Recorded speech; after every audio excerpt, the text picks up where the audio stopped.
What does listening to your intuition have to do with relevancy? If you've been feeling sidelined for opportunities, or your business hasn't grown the way you expected, or landing a board role hasn't happened the way you had hoped, there's a simple answer, and it's not what you think. Welcome to Women Leaders on the Move, a HerCsuite radio podcast. I'm your host, Natalie Benamou, and this is the podcast for women leaders who want to stay relevant and be the go-to leader for business and board opportunities. Through real conversations with women who are building, leading, and navigating what's next, we talk about how influence actually works, how reputations are built, and how leaders stay top of mind for opportunities that come up. I'm also the founder of HerCsuite, delivering programs and resources for women to do exactly what I'm talking about, stay relevant and be in demand for opportunities and refer business, create an amazing community, and really have meaningful relationships. Today, we're going to be exploring the best leadership advice with a forward-looking lens that will help you celebrate who you are and be the first person people think of in your market. So let's dive in. Today is a big moment. After 9 years of podcasting, 4.5 on this podcast, we're hitting 2 big milestones, 350 total episodes and 250 here on Women Leaders on the Move. This couldn't have been possible without you. Whether you're new today or have been listening for a while, maybe even years, this show is all about how we can apply the lessons we learn together on this journey and help move forward together. Before we dive into leadership, I want to give you my personal journey into why I host this podcast. It all started with seeing a gap and solving a problem. It's what I do. I joke that when I talk with people, I see things connecting, like the original Minority Report with that OLED monitor, that glass, and things are moving around together and you see all the dots connect. That's what I see when I talk to people, and also how I solve problems. When I started my first podcast, it was called Rock Your Trade Show.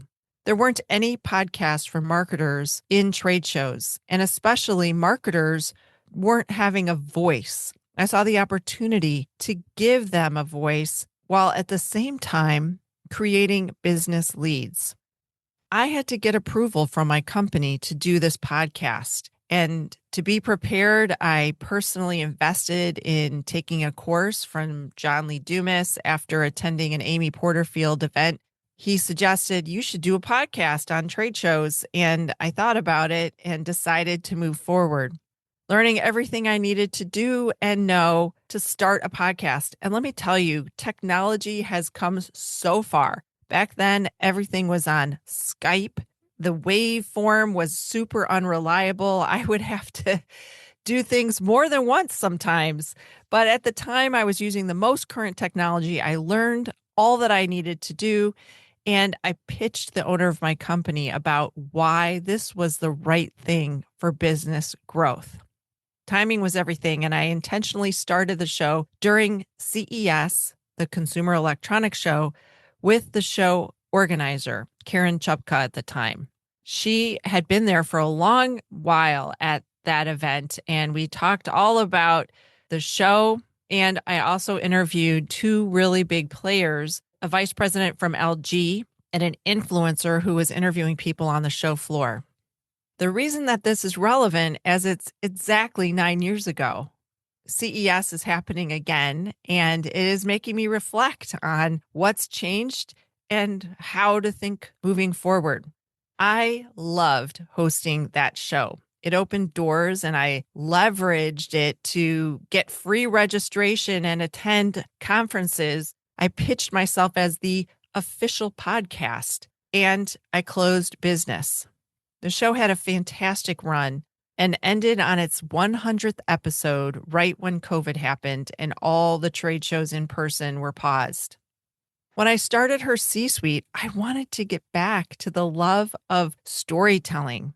I grew up listening to stories and to NPR. My uncle is one of the founding leaders of NPR, and I can still remember sitting in the kitchen, only 4 years old, with my mom while she prepared supper, telling me, "We have to listen to Uncle Bill's show." It was All Things Considered. And many others would follow, including Fresh Air. He discovered many amazing leaders on the radio. You've heard so many of their voices if you've been listening to NPR for a few years, actually decades, really. And it really created my curiosity and love of listening. This show started much in the same way as my first show, solving an unmet need, giving women leaders visibility and a voice. It's funny how after years of doing Rock Your Trade Show, the visibility piece for women leaders still was a need. Over the past 250 episodes, we've had many women from HerCsuite and our alliance partner, Innovation Women, all sharing stories to help inspire you to dream a little bigger and believe in possibilities. During this time, we have experienced incredible change. We went from the Great Resignation to advancing women at every career phase, women navigating change, and now it's so rapid, it feels overwhelming on a good day.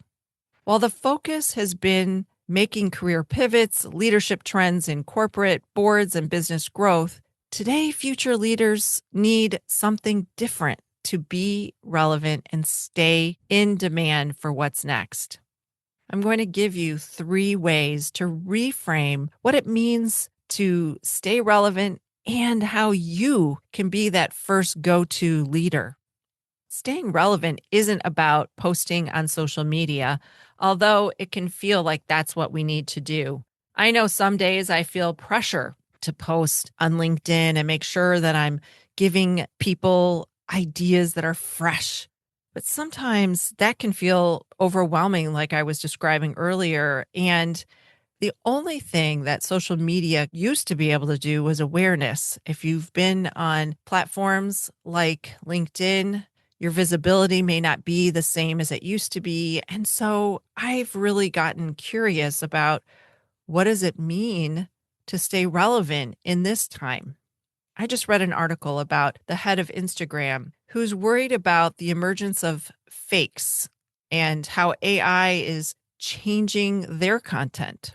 For a platform that used to be all about filters, they're pushing creators to be unfiltered and deliver content with mistakes so users know it's really them. What does this all mean? Well, the first lesson about being relevant and staying in demand comes down to trust. It's the most important currency, and it's the one that gets built not on social media, but in person, speaking, writing books, and even being guests on podcasts where you are seen and heard authentically as yourself. What are things that you can do to build trust? Don't worry, I'll give you an action item at the end of this podcast, so you have to keep listening. Well, speaking of listening, that is my second lesson. Listen in and keep it simple. Before starting my first podcast, I reached out to my Uncle Bill. I was asking him about Fresh Air and other shows that he helped create and what made them last so long. As a host, what would be the number one thing I should keep in mind? He said, "It's really simple. You need to listen."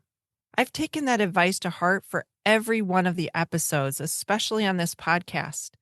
I decided early on to no longer give out questions in advance to the guest. I learn as much as I can about the person. If they wrote a book, I usually receive it in advance so I can know about them, and I read the book so that I'm able to ask questions. Agents often send me pre-releases so that I can ask better questions in the interview. When we learn as much as we can in advance, it allows us to be grounded and focused in the moment on what really matters, their stories and lived experiences. My second lesson about relevancy is being a curious learner in every conversation. Listen for the breadcrumb of an idea and build on that or a follow-up question. That's how I do it when I am asking questions and also as a moderator for panels. I listen in for what is it that they're saying that I can build on. If you're in a meeting on Zoom or another video platform, you may rely on note taking tools. While they're very helpful after the event or the meeting, I find that writing down notes, handwritten in the moment, helps me stay focused on what the person is saying. And it also gives me the opportunity to pause. So often we feel we need to keep the conversation moving and we rush forward. Pausing and reflecting and being thoughtful not only helps the conversation, but it shows that you truly are listening to what the other person is saying. And when you follow up with that meaningful question, it really builds trust, like we were talking about earlier. The third lesson is solving the problem. I've had the amazing opportunity to interview so many leaders who've shared their journey, some while rising to the C suite, and others talk about launching businesses, landing board roles, writing best-selling books, and other lessons that they've learned in their career journey.